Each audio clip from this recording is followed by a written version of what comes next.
2023. Earth. A climate catastrophe. A post-pandemic train crash.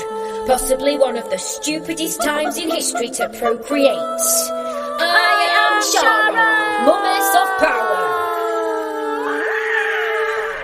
Holding on to stories to power us through the week.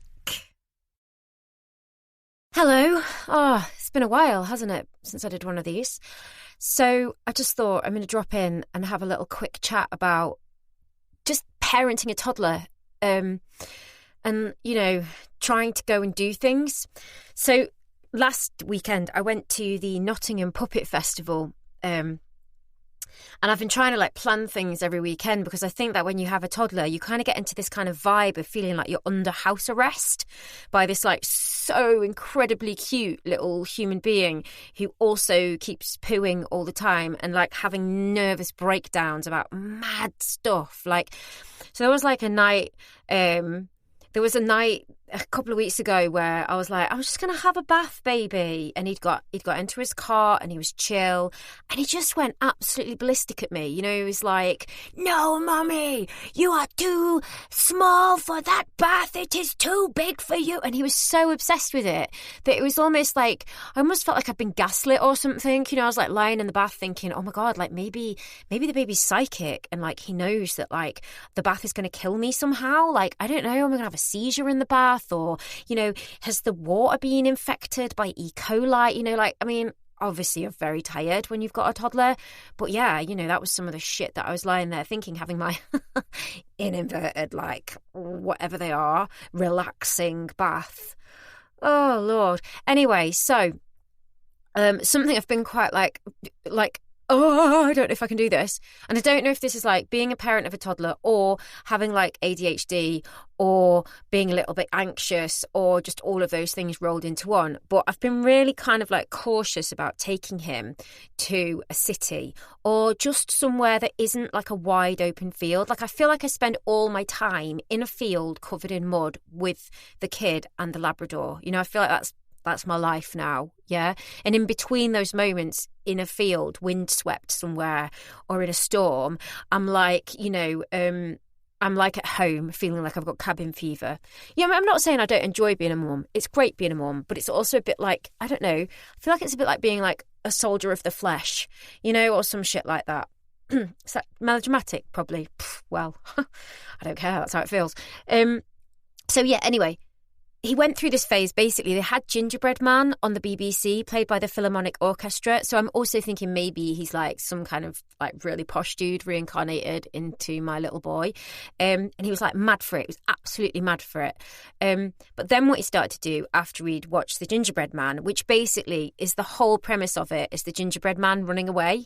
To the song, run, run as fast as you can. You can't catch me, I'm the gingerbread man. And he'd sing it, and it was so cute. And I was oh, this is so cute. And then basically what happened was he went to the childminders and just fucking bolted. Just bolted. They're in the middle of the park and he bolted. And because he's got he's quite influential to any other feral children in the group, another kid just bolted with him. So the childminder had to literally just peg it across the park to get him back with this other kid. And Ruben just thought it was hilarious. He was I'm so fucking hilarious. You know, no, mate, no, you're not. Yeah, so she nearly had a heart attack. I nearly had a heart attack. And ever since, I haven't dared really to take him anywhere unless it's fenced in or, you know, a field where I can see him for miles and just catch up with him. But anyway, last weekend, I was right, fuck it. We're going to the city. So we went to the city and it was such a weird experience, right? Because Nottingham City is where I went to university. It's where I went to college. Basically, I got to 16 and I was I'm not staying at school. This is bullshit. I went to a school in Matlock, which, ironically, is the school that Izzy Sutty went to. And the Otterwells, the boys that were in the, what band are they in? It's dead famous. I want to say Gomez. I think it's Gomez that they're in. Yeah. Quite a few famous people went to the secondary school I went to because it was a really amazing performance arts and music school. But I was too cool for that shit. You know, when you're a teenager, you don't know anything, do you? So yeah, I was I'm leaving school, so over that. And I went to college in Nottingham. studied on their course there at Clarendon College, did art, and I did drama there, and then I went to uni there, right? And I was like, it's so weird when you go back like 20 years later with a toddler and you're just like literally shitting your pants about getting on a bus, you know. And I was like on this bus going into town thinking, well, I used to just walk around here at 3 a.m, and like blokes would come up to me and like try and pull me, not because I was a prostitute, but because, you know, I'd just come back from a rave. Like I wasn't walking around because I was a prostitute. That's not what anyway. Oh, yeah. So, like, you know, guys would be coming up to me at like 3 a.m, and I'd just be like, fuck off. And then they'd just run away because I was like, you know, so ballsy and like kind of like crazy and just didn't give a shit, you know? So, yeah, I'm sat on this bus holding my little kid's hand like, oh, God, this is so scary, going into town, you know? And then we got off the bus and basically the show wasn't where I thought it was, so we ended up needing to walk across town. So I did a real kind of like Babcha moment. Like my grandma was a Polish migrant who came to England, and I was like, I didn't have any bread that morning, so I just basically boiled some eggs. So I like unwrapped these eggs from some foil, and we sat and ate eggs at a little bus stop whilst I went on about what a big city it was. And thank God he didn't try and bolt off in front of a bus or anything. And then we walked across town together, and he was so cute. He was just like, oh wow, mummy, so many people, mummy. And I didn't take a pushchair, guys, because I can't face the like trying to get a pushchair through a crowd. That's more stressful than potentially picking up a writhing 2-year-old psychopath. But anyway, got across town, got to this show, which, I mean, it just wasn't great, if I'm honest. When you've been a children's entertainer for a really long time, like there was a time when I entertained Brian Adams's children. Yeah, that actually happened. Yeah, went into his house and entertained his gorgeous children. They were so sweet. But yeah, that's like the levels that I used to do that to, like really famous people and, you know, just all sorts of stuff. And you sat in a show and it's shit with a 2-year-old. Years later, you're like, what the fuck is this?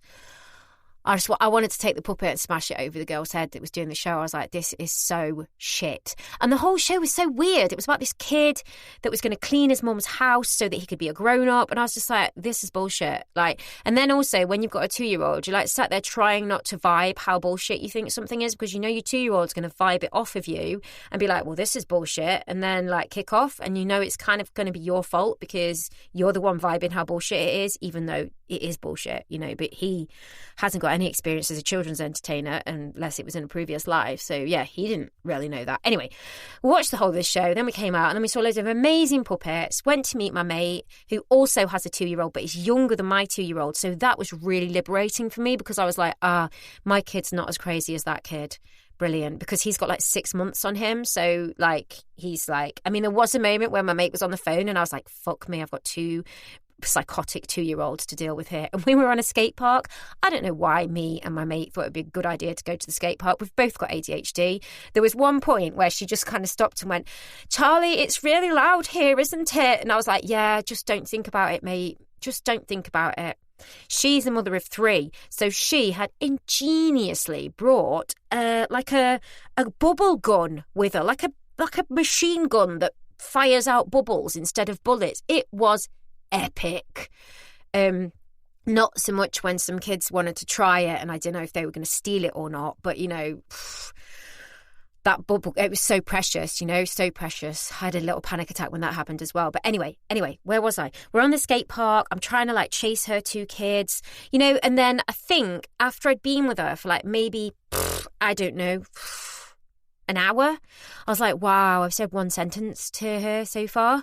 Because you just spend all this, when you're with a toddler, you just spend all this time managing your toddler, making sure they're not throwing themselves in front of a tram or a bus or like trying to climb an old lady or put their hand in a savage dog's mouth, you know, or arse. Do you know what I mean? So it's kind of like you go and meet your friends and you're like, oh, I haven't spoken to you the whole time I'm here. Bye then. Oh, God. Anyway, then we went back and we saw this amazing puppet show with this old guy who I think is probably as neurodiverse as I am, but just like more autistic than kind of ADHD, you know, because he did this puppet show that was so amazing. He did like all the different voices and all the different voices and all the different, it was amazing. I was just like, oh my God, I love this guy. But when I went up to him to say, I thought that was wonderful, he looked like he was going to die. Yeah, it was really funny. I was like, he just talks to his puppets, doesn't he? Doesn't really want to have any human interaction. And then I wish that was me, because I'm desperate for human interaction. I am desperate for it. Like, you know, like an adult to talk to, you know. I think by that point, me and my friend had been there for 2.5 hours and I'd maybe exchanged 3 sentences with her. And her son at one point bolted and nearly got hit by a basket swing that had like 6-year-olds on it. I was like, oh my good God, he's going to lose his head. But he didn't. It was okay. Thank God he did not lose his head and he's fine. Yeah, just all these moments. Then I saw a guy who I knew from uni, but I couldn't recognise him because he's like a middle-aged man now. So instead of being like a stick, he's like normal-sized, and his face has got like normal-sizedness come out of the sides of it. So I was just like, I don't know who that is. Plus, I hadn't got my glasses on. I just put my son in a bright yellow coat, so I knew I'd be able to find him, because generally these days, guys, basically all little girls have to wear pink or lilac or dress like a unicorn, and all little boys have to dress in grey and khaki. I don't know what the fuck that's about, but I managed to source him a yellow coat off Vinted. Vinted's fucking great, isn't it? And so I can see him even when I'm not wearing my glasses. So yeah, we got to the end of this day. My mate was like, bless her, because her son is, he's so feral. And she's like me. She's trying to do that like conscious parenting, you know. I know you want to go and throw yourself in front of that tram, and it's really difficult to not be allowed to do that. But Mummy grew you for 9 months inside of her, and she'd really like you to not die. You know, that conscious parenting bullshit, instead of the shit that we were raised with, which is like, do as I tell you or you will be punished by Santa, the Tooth Fairy, and Jesus. You know, like, it's a different kind of way of raising a child. I feel like it's better. I feel like it's kinder, but also maybe a bit more stressful, because your children are not afraid of you.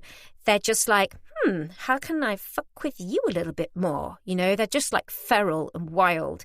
Anyway, so we got to the end of this amazing puppet show where my mate had lost her wallet, found her wallet, lost her phone, found her phone, lost her child, found her child. I'd had to basically nearly strap him to my lap when she went to buy us some crisps and water, which were the best thing I had consumed all day. Because the other thing with having a toddler is you cannot talk to any adults in more than half sentences. And you cannot concentrate on one thing for one time.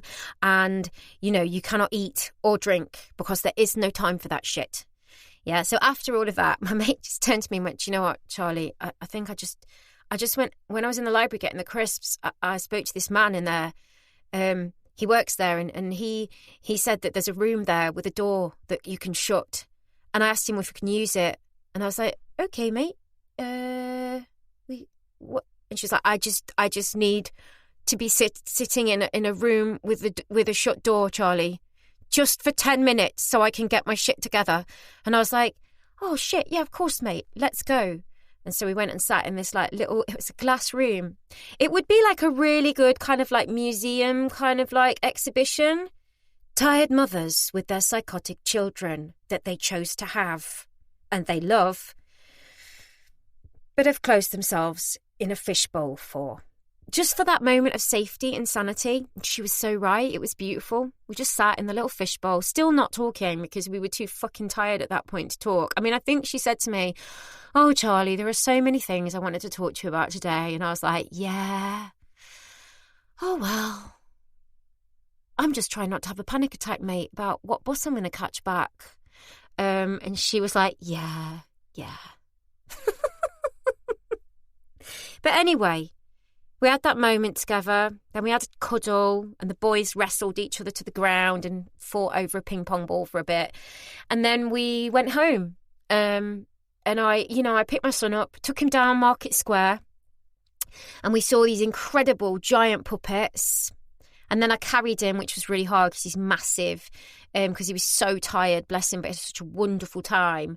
We looked at all the big puppets, and I did lots of like, woohoo, screaming at the end because it was so great. And all the other people looked at me like I was crazy. And I was like, I'm so glad I'm just teaching my son to just scream his head off when something's been brilliant and let all the performers know how they're awesome and not care what anyone else thinks in the crowd. And then I carried him up the road, just like, trust yourself, Charlie, you're going to find a bus. We found a bus, got on it, and went home. Yeah.